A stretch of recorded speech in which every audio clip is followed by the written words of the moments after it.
Assalamualaikum dan salam sejahtera. Di dalam modul ini, saya akan menerangkan anda tentang drone, IoT dan juga AI.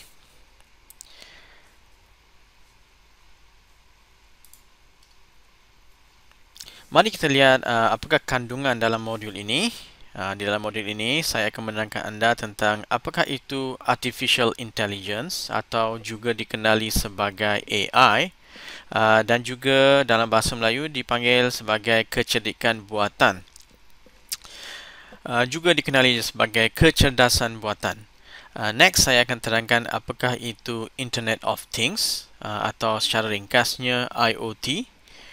Dan seterusnya drone, apakah itu drone dan bagaimana aplikasi IoT dan AI kepada drone. So, kita mulakan dengan kecerdikan buatan atau dalam bahasa Inggerisnya Artificial Intelligence. Apakah itu kecerdikan? So, basically, kecerdikan merupakan keupayaan kita untuk memperoleh dan mengaplikasikan pengetahuan serta kemahiran. Jadi, kecerdikan itu adalah satu sifat di mana kita boleh memperoleh sesuatu maklumat atau memperoleh sesuatu kandungan dari persekitaran kita, kemudian mengaplikasikan maklumat tersebut serta pengetahuan tersebut untuk melaksanakan sesuatu perkara. Okay. Sebagai contohnya, manusia amat cerdik. Kalau kita tengok apa-apa perkara seperti pemandangan kita, dengan cepatnya kita dapat mengenal pasti sama ada sesuatu objek di hadapan kita adalah binatang ataupun tumbuhan, sama ada objek itu bergerak laju atau bergerak perlahan, maka segala pemprosesan yang dilakukan dengan menggunakan mata dan minda kita itu merupakan satu bentuk kecerdikan. Apabila kita melihat kepada binatang pula, kita boleh tengok seperti contohnya kucing juga mempunyai kecerdikannya tersendiri, dapat melihat, dapat mengenal pasti bahaya dan sebagainya. Jadi, apakah itu kecerdikan buatan? Kecerdikan buatan atau dalam bahasa Inggerisnya artificial, iaitu buatan, intelligence, iaitu kecerdikan, artificial intelligence, ialah di mana kita membangunkan sesuatu sistem komputer yang dapat melaksanakan tugas yang biasanya memerlukan kecerdasan manusia. Seperti persepsi visual, iaitu cuba mengenal pasti keadaan persekitaran menggunakan mata, ataupun pengenalan ucapan di mana kita dapat memahami orang lain dan kita dapat memahami apa yang orang hendak nyatakan kepada kita, membuat keputusan iaitu sama ada perlu melakukan perkara A atau perkara B ataupun melakukan perkara-perkara lain seperti terjemahan antarabahasa. Itu adalah antara beberapa contoh-contoh kecerdikan buatan, tetapi di luar sana terdapat pelbagai lagi contoh-contoh lain untuk kecerdikan buatan. Jadi kalau kita lihat perkara-perkara seperti mengenal pasti atau memahami persekitaran kita, ini memerlukan kecerdikan dan sebagai manusia kita dapat melakukannya dengan begitu senang. Okey. Walaupun kanak-kanak perlu diajar, tetapi apabila kita menjadi dewasa, memahami persekitaran kita, mengenal ucapan rakan-rakan kita, membuat keputusan ataupun membuat terjemahan antarabahasa seperti Inggeris dan bahasa Melayu boleh dilakukan oleh kita sebagai manusia dengan amat senang sekali. Kenapa? Kerana kita sebagai manusia mempunyai kecerdikan.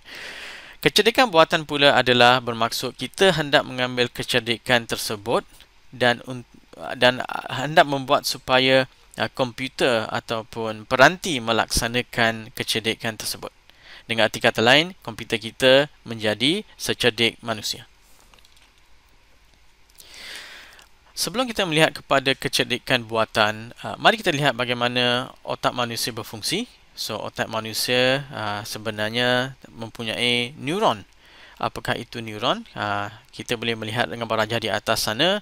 Neuron merupakan sejenis sel di dalam otak kita yang mempunyai beberapa komponen seperti dendrit, nukleus, sel body, axon dan terminals. Okay? Jadi di dalam otak kita mempunyai berbilion neurons.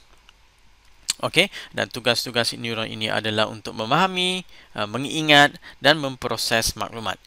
Jadi apabila kita mempunyai satu neuron tidak dapat melaksanakan tugas dengan baik, tetapi apabila kita mempunyai berbilion neuron yang membentuk sesuatu rangkaian di dalam otak kita, maka kita boleh melaksanakan proses pembelajaran. Okey, jadi neuron-neuron ini bekerjasama untuk proses pemikiran, penggerakan, pemahaman dan sebagainya. Okey, jadi neuron di dalam otak kita ini hendak kita buat sebagai neuron buatan di dalam komputer. Dengan arti kata lain, kita hendak meniru bagaimana neuron di dalam otak kita ini sebagai satu neuron buatan supaya dapat kita buat di dalam sebuah komputer. Dengan arti kata lain, kita nak membuat sebuah komputer yang bijak seperti manusia. Dalam gambar rajah ini adalah satu bentuk neuron buatan. Di atas, gambar rajah di atas adalah neuron manusia. Okey, manakala gambar rajah nombor 2 merupakan neuron buatan. Neuron buatan sebenarnya hanyalah satu fungsi matematik di mana ia menerima beberapa input, melakukan satu atau berbagai pemprosesan dan mengeluarkan output. Dan seperti yang saya nyatakan tadi, satu neuron tidak dapat membuat keputusan atau tidak dapat membuat sebarang pemprosesan yang penting. Maka kita memerlukan beberapa ataupun beribu-ribu atau berjuta-juta neuron. Okay, neuron buatan dalam bentuk rangkaian. Gambar rajah di bawah menunjukkan bagaimana beberapa neuron dipasang dalam bentuk rangkaian. Dan ini adalah seperti neuron-neuron di dalam otak manusia.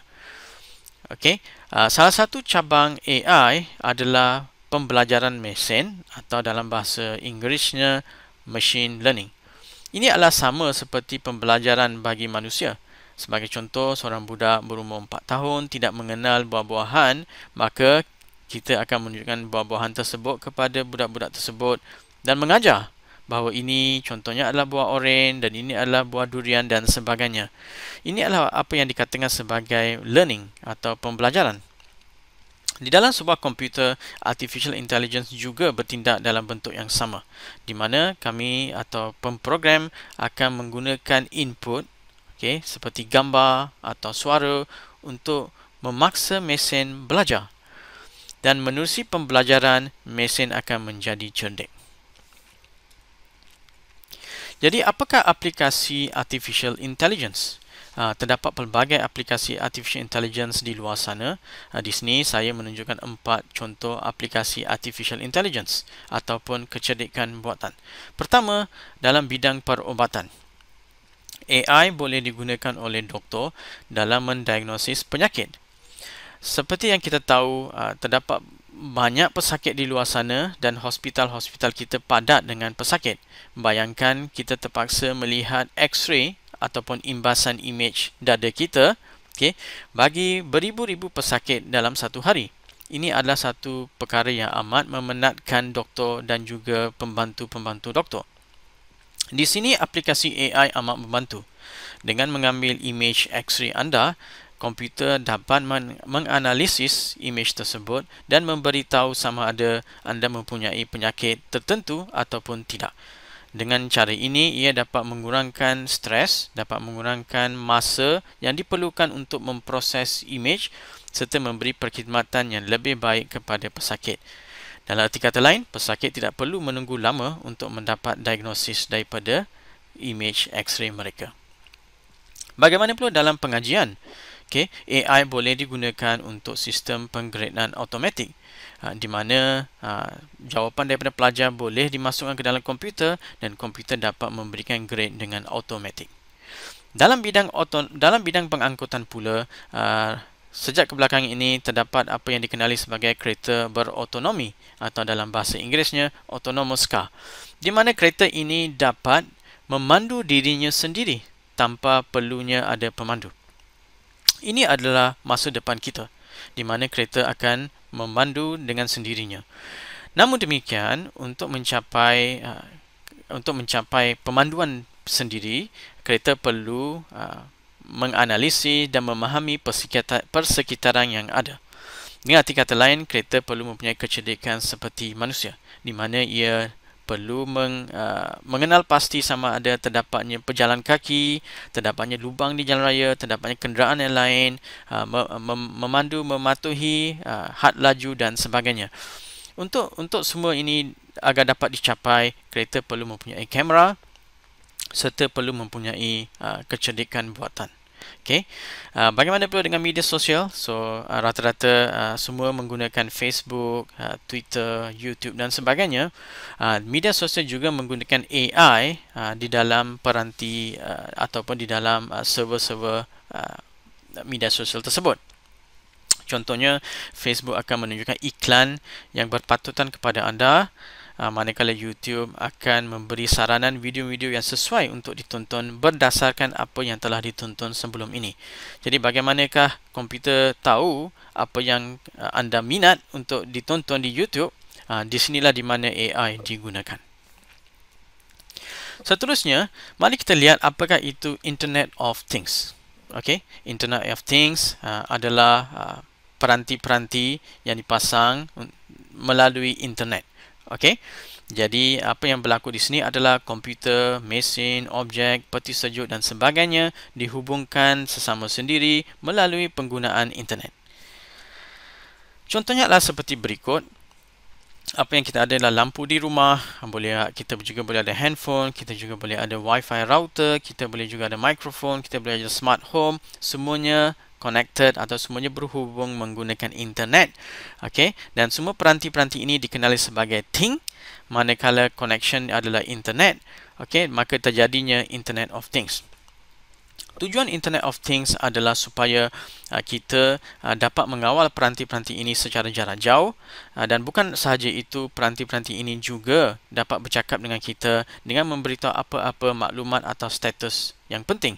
Contohnya, rumah kita dimasuki pencuri, maka smart home kita dapat menghubungi kita melalui internet kepada handphone kita untuk memberitahu kita tentang perkara tersebut.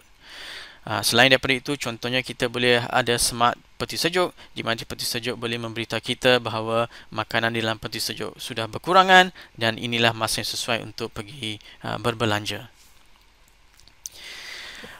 Apakah itu drone?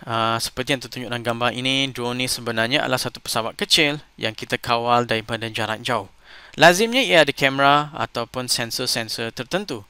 Drone biasanya tiada juru terbang. Jadi bagaimanakah aplikasi drone dan AI dan IoT? Mula-mula mari kita lihat kepada komponen-komponen utama drone. Drone mempunyai kamera, mempunyai sensor, mempunyai bateri, mempunyai propeller ataupun kipas, mempunyai motor untuk menggerakkan drone ini ke udara. Okay. Namun demikian, memandangkan ia tidak mempunyai juru terbang, maka kita perlu mempunyai kecerdikan buatan di dalam drone ini. Okey.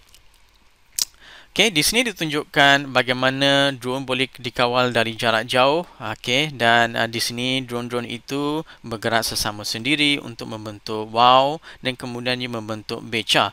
Rakaman ini diambil daripada Hari Kemerdekaan tahun lepas. Okey, di sini dapat dilihat bahawa drone ini mempunyai kecerdikan dia tersendiri, dapat dikawal daripada jauh, okey, melalui internet. Maka drone ini merupakan satu peranti dalam sistem IoT berserta dengan artificial intelligence.